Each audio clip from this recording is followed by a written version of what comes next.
Hello，大家好，歡迎翻到嚟 PT 嘅玩樂記錄啊！今日要嚟同大家介紹一隻近排砌好嘅模型啦。咁都唔係新模型嚟噶啦，不過係近排新砌好嘅，就係呢個 MGSD 嘅 Freedom Gundam啦，呢個自由高達。咁啊，俾大家睇下個實物先啦，砌好就喺呢度嘅。咁啊，今次都幫佢咧就訂咗一啲副廠嘅補品啦，就有呢一個嘅副廠嘅光翼啦。同埋一個已經開咗出嚟嘅台座嘅，咁呢啲陣間會再同大家裝上去睇下效果。咁裝上去之前咧，我哋先嚟整體講一講今次呢一隻 MGSD Freedom 嘅評價先啦。咁呢一隻咧就好似啱啱咁講啦，都唔係新模型嚟㗎啦，都出咗幾年。咁點解而家會走去買翻咧？咁係主要係因為個價格啦。咁呢排就開始降價，都去到最平我見過係即係一般平啲係250至260度啦。我自己呢隻就260蚊入手嘅。咁我見貴少少可能就280至到300頭度都有㗎啦。係啦，咁就比較起其他 MGSD 即係可能話風鈴同巴巴托斯咧，風鈴同巴巴托斯咧普遍最平可以去到200頭我都見過嘅。而當中 MGSD 系列最貴就反而應該係呢一個 Wing Zero EW 係啦，嗰隻就280甚至去到360都有嘅。咁啊，自由就算係一個中位啦，佢又唔係最平嗰批，但係又未至於有 Wing Zero EW 咁貴嘅。咁都可以講講啦 ，Freedom 作為 MGSD 嘅首發作品咧，我覺得佢嘅素質係唔差嘅。咁我哋可以一步一步講啦。咁首先咧，就整體我覺得都 detail 嘅。你見佢有好多位咧，例如有啲灰色去做跳色啦。另外佢都有跟翻一張嘅原廠嘅膠貼。咁我自己呢一隻咧，其實都係簡單掃組滲線，然後用嘅呢一啲機身 marking 咧，我都係用翻佢原本嘅膠貼，咁就唔係水貼嚟嘅。因為貼水貼咧就真係有少少麻煩，咁我貼翻原廠嗰個膠貼，咁我覺得個效果都 OK 嘅。咁好似啱啱咁講啦 ，MGSD 呢個系列咧，作為係用咗 MG 嘅技術力嚟整 SD 比例嘅模型咧，其實係非常之 detail 啦。例如你見到咧，佢呢個紅色呢個位咧，佢係有刻到嗰個機身 marking 嘅，係啦。咁另外就個面上都算幾唔錯啦，係啦。而嗰個天線咧，佢後邊都冇嗰啲安全膠粒啊，即係你平時砌 HG 啊嗰啲好興後邊有粒膠粒噶嘛。咁呢個係冇嘅，本身都係尖嘅，但係就要小心啲啦，因為佢呢個天線咧比較大條啦，然後又幼啊又薄啦，最主要咁啊，成日都驚會整斷啊。咁講起整斷咧，其實我係唔小心有砌爛到一嚿件嘅，就係呢一個啊。呢個紅色位呢條邊咧，佢係分件嚟嘅，咁可以俾大家睇下我整爛咗嗰件件。咁我仲有 keep 住嗰件爛件嘅，其實就係嗰個面入邊紅色嗰個分件嚟嘅。咁你見呢一邊咧係有一邊係斷咗嘅，就係我打磨嗰陣，因為佢偏幼啊，咁唔小心就整斷咗一邊。咁好彩就係咧，本來都諗住大鑊噶啦，咁點算咧？就試下上網啊，上淘寶揾下有冇啲補件啊，跟住又俾我真係揾到喎。咁最後就補咗一件呢件件，咁好似係連埋運，唔記得連唔連埋運費，總之都係30零蚊左右。咁其實以一件嚟講係少少貴嘅，不過起碼有個解決辦法先，因為佢嗰個咁幼斷法咧，即係用模型膠水黐都比較難搞，咁所以就試下揾唔揾到補件，好彩就補得到。咁主要同埋另外頭嘅部分啦，佢都跟翻 MGSD 嘅傳統嘅。你可以見到咧，例如眼啦，呢個頭上呢個監視器呢個位咧，多啲光先，係多啲光你可以見到咧，其實係隱約透到入邊嗰個機械內扣嘅，係啊，佢係有個首先有個內扣嘅分件喺入邊啦，然後喺外邊再裝個透明件咁樣嘅，咁所以係可以睇到個機械內扣，咁呢一點係非常之加分啦，我覺得。咁之後，另外呢隻模型咧，佢係比較多一啲嘅連動結構，我覺得非常出色嘅連動結構咧，係在於兩個膊頭。佢呢度咧，只要佢有嗰個噴射器，你只要向下拉咧，佢上邊係可以打開嘅，咁啊形成好似要散熱咁樣啦，非常之有型。咁呢邊都一樣得噶啦，係啦，向下拉咁啊自動會褪上去噶啦。咁你閂翻咧，就你向上推翻咧。咁就自動閂翻噶啦，哇，非常之型嘅，我真係好中意玩呢一個連動結構，我砌嗰陣都玩咗幾次。之後就新呢個位咧，咁佢都係可以微微咁樣打開嗰個機艙嘅，向前推，咁啊微微打開咗嗰個機艙啦。跟住就睇下睇下兩碌炮啊！兩碌炮咧，佢今次有一個設計，我覺得幾唔錯咧，就係平時你玩 Freedom 嗰啲模型咧，佢嗰支雷射軍刀啊，佢係多數係靠落去，即係呢兩邊實佢嘅。但係咧，多數都唔實嘅順位。例如我啱啱砌完隻 Mighty Strike Freedom，佢呢支雷射炮咧係成日喺腰嗰度跌落嚟嘅，即係擺 pose 嗰陣係咁狂跌嘅，咁好煩嘅。咁佢今次咧係有一個比較好嘅結構啦，可以算係。佢呢度有嚿黑色嘢啦，咁其實可以掹出嚟嘅。跟住睇翻把雷射劍咧，其實把雷射劍側邊咧係對焦，把雷射劍側邊咧有扣嘅。咁其實你係將把雷射劍擺喺側邊，然後嗰個扣咧呢度有個筍位可以實個扣嘅。睇下先，整唔整到？係啦，咁樣就實咗啦。咁你見佢而家係唔會跌噶啦，實咗之後，哇！隻嘢差啲甩腰，係啊！但係嗰把劍你見到係咁樣揈法都係唔會跌落嚟噶啦。但係讚完咧就要彈一彈啦。唔知點解佢啱啱講嗰件黑色件咧？佢有條好明顯嘅分母線嘅，大家可能都睇到，係好明顯嘅呢一條。咁如果大家係介意咧，可能就要揾筆刀刮一刮佢啦，或者砂紙再磨一磨啦。不過我就唔搞啦呢啲。跟住就同埋呢支磁軌炮咧，佢同一般 HG 啊嗰啲係唔同啦。佢係同 Metal Build 比較似嘅，佢都係一個三摺嘅結構嚟嘅。呢度一摺啦。呢度再咁樣嘅，因為我記得模型係兩摺嘅啫，即係 HG 嘅啫 ，Mighty Strike 係兩摺嘅啫。咁佢呢個係類似 Metal Build 嗰種三摺嚟嘅，咁條炮都型嘅。但係唔知一條炮個炮頭呢個位咧，佢就唔知佢有個細細窿咁樣咯，但係好似唔係太點樣講咧。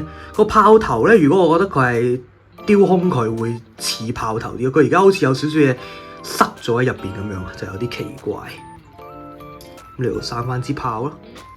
咁另外講下啲可動啦，咁手咧就冇問題嘅，佢係可以完美接晒嘅。大家見到哇，其實非常犀利啊！以 SD 嚟講，佢可以咁樣接晒上去嘅。但係相對地咧，我發覺佢咁樣側邊抬上去咧，個可動係比較弱少少。最多都係咁樣到嘅啫。呢邊有個盾，呢邊好似高少少，係啦，但係都唔係話太多嘅。咁腳咧，佢原本都係好犀利嘅。我裝上去之前咧，佢隻腳係可以完全接埋好似啱啱隻手咁嘅。但係就裝咗上部機之後咧，就好似有少少受阻。我俾大約屈一屈。可能因為多咗位頂住啦，咁就冇得好難完美接晒啊！但係一般嘅跪地咧都做得到嘅，係啦，咁一般嘅跪地都做得到嘅，我可以再屈多啲啲。好，咁講埋翼嘅部分啦。咁翼咧有一少少我唔中意嘅點咧，就係其實好多 Freedom 嘅產品都係噶啦。不論係今次 MGSD 啦，定係之前玩過嘅 Metal Build 都係噶啦。佢呢啲機翼咧好鬼薄啊，好鬼薄。但係佢啲翼咧，因為可能佢要確保咧你即係張開咗對翼之後，啲機翼唔會自己跌落嚟啦。咁所以咧佢整到有啲緊嘅其實。咁所以咧佢又要用啲力，但係因為啲機翼又好薄，你又好驚整斷。咁張開咗一邊先，然後第二邊。好，咁啊，大約張開咗個翼啦。咁個順序就係面嘅黑藍翼啦，跟住就藍翼，跟住底嘅黑藍翼，跟住再加兩對翼，兩對翼係咯咁樣。咁啊，兩邊一樣嘅。咁對翼首先講一講啦，佢呢個位咧係唔知特登想 show 一 show 佢嘅技術力定係點啦。咁佢係用咗一個叫 reflection cut 嘅技術嘅，係一件透明件啦。咁啊，呢度反而可以分享，因為我全隻嘢咧，我本身係用神剪二段剪就咁去砌嘅，因為都係貪方便貪快啦，係啦，一般用神剪即係 God hand 去整二段剪。咁啊，有少少水口剩翻，因為佢呢隻偏白色啊，咁所以神剪完之後咧，剩翻嘅少少湯口咧，其實手指刮一刮咧都唔係好明顯噶啦，因為多數我哋二段剪完之後留低嗰個湯口嗰啲白化咧，多數係白化啦，咁所以其實喺啲白件度我自己肉眼其實唔係話好明顯，咁相反可能紅色啊、藍色呢啲就會明顯啲，咁可能就要砂紙磨一磨。咁但係咧，去到整呢個 reflection cut 嘅呢一嚿零件，即係呢件透明件咧，其實之前我買 God hand， 因為 God hand 大家知道比較貴啦，同埋容易就整爛啦，咁所以都有睇嗰啲注意事項嘅。咁我就見大家提醒過咧，就話唔好攞嚟剪透明件啦。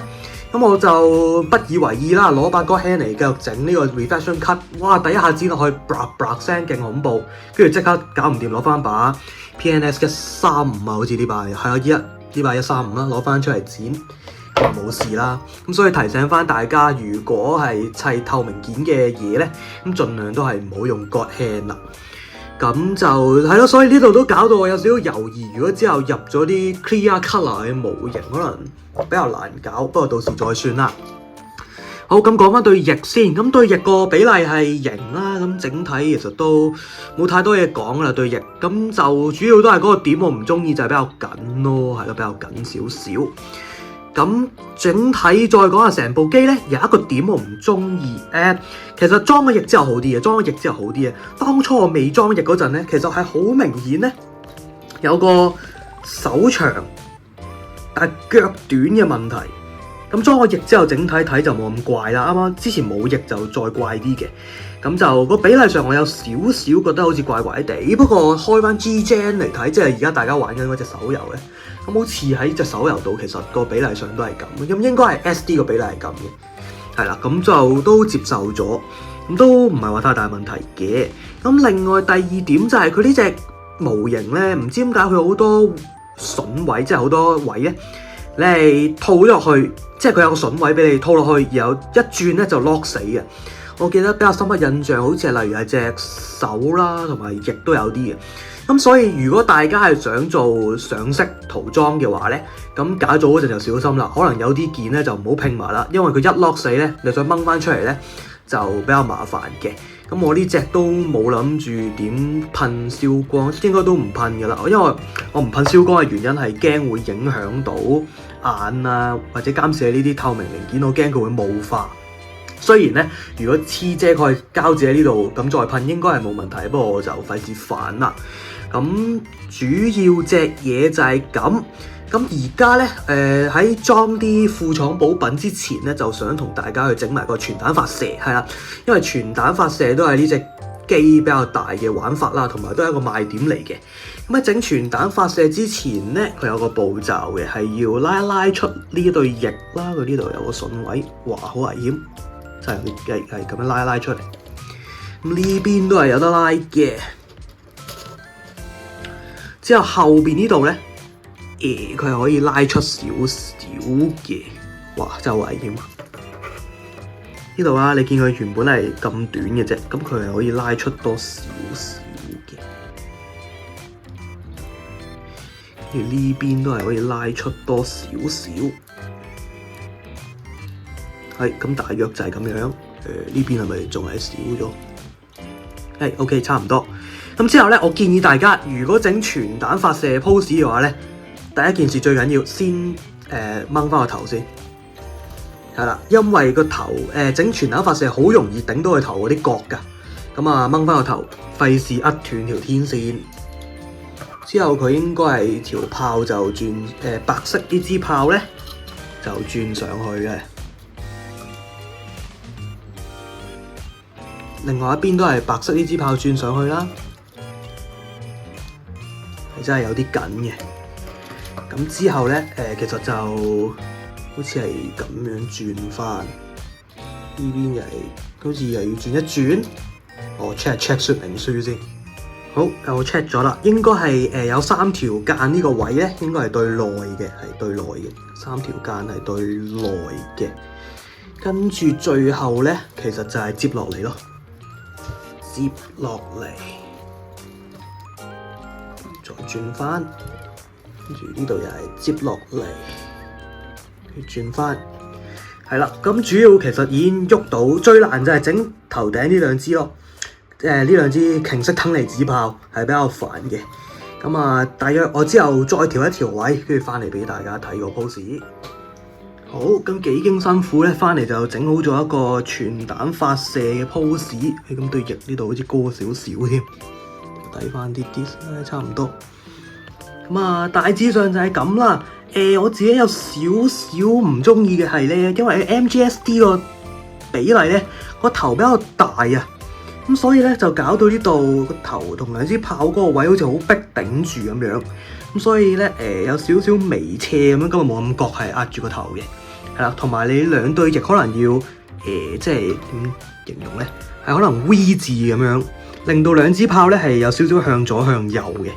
咁就唔會咁頂實個頭咯。咁大致上全彈發射都係咁啦。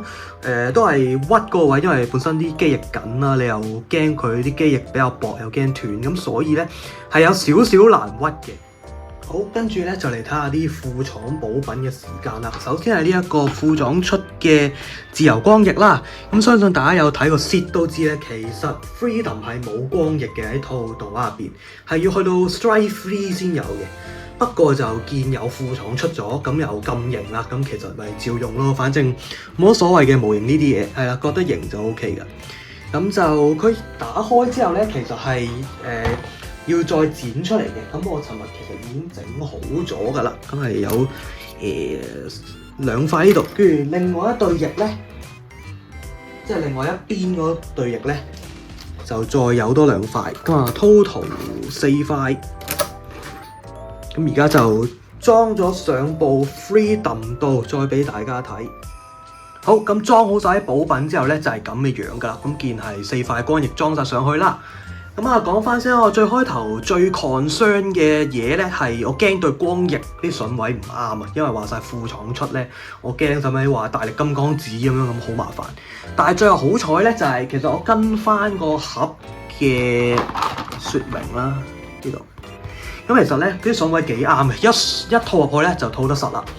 咁係幾唔錯啦，我覺得個效果。咁其實因為下隻嘅 MGSD 咧就係命運啦，咁到時都會有光翼嘅，咁就可以再比較下啦。但係實論性價比呢個光翼，我覺得算係抵嘅，因為我買呢一個咧，我淘寶買啦，咁都係30幾蚊定唔知30蚊嘅啫。咁我底座係再另外分開買嘅，咁都係30蚊30幾蚊到。其實兩樣嘢我覺得係抵玩嘅，成隻模型係即刻高級咗好多啦。雖然 Freedom 係唔 suppose 有光翼嘅，不過唔緊要啦，係啦，型就 OK。咁主要就係咁啦。咁就對翼就可能話比較翻，我記得之前Bandai 喺 RG 嗰啲Destiny 啊 Strike 3都有出過光翼嘅，咁嗰啲咧就可能會有漸變效果啦。咁呢個就冇嘅。咁但係呢個都有功能嘅，用嗰啲紫外光燈照咧，應該係會有熒光嘅。不過我屋企就冇紫外光燈，咁算啦，唔知啦。咁啊，大約就咁你講翻性價比其實都抵啦，30蚊始終。你雖然可能冇漸變嗰啲，但係個型係做得幾好睇嘅，即係佢嗰啲即係有一啲適當嘅位係空啊，跟住噴出嚟，哇係幾靚嘅。可惜就係佢有啲位咧，有時係我睇下揾唔揾得翻。佢有時有啲邊位啊，例如呢度啊，唔知大家留唔留意到啊？我成日 zoom 大先。其實鏡頭都唔係好覺嘅，肉眼睇咧呢度其實會有少少崩咗嘅，咁一嚟就係咁噶啦，剪之前，咁但係就咁其實都還好啦，好似大家而家鏡頭咧，其實都唔係好覺，我就算我自己遠睇咧，其實都唔係好覺，咁主要就係咁啦。好啦，咁今日呢條片就係咁啦，咁就中意嘅朋友記得翻 like 同埋訂閱，撳埋鐘仔，有新嘅片你就可以即刻收到通知。咁我哋下次可能再有啲咩好玩有趣嘅或者新模型就再拍俾大家睇啦。咁我哋下條片再見，拜拜。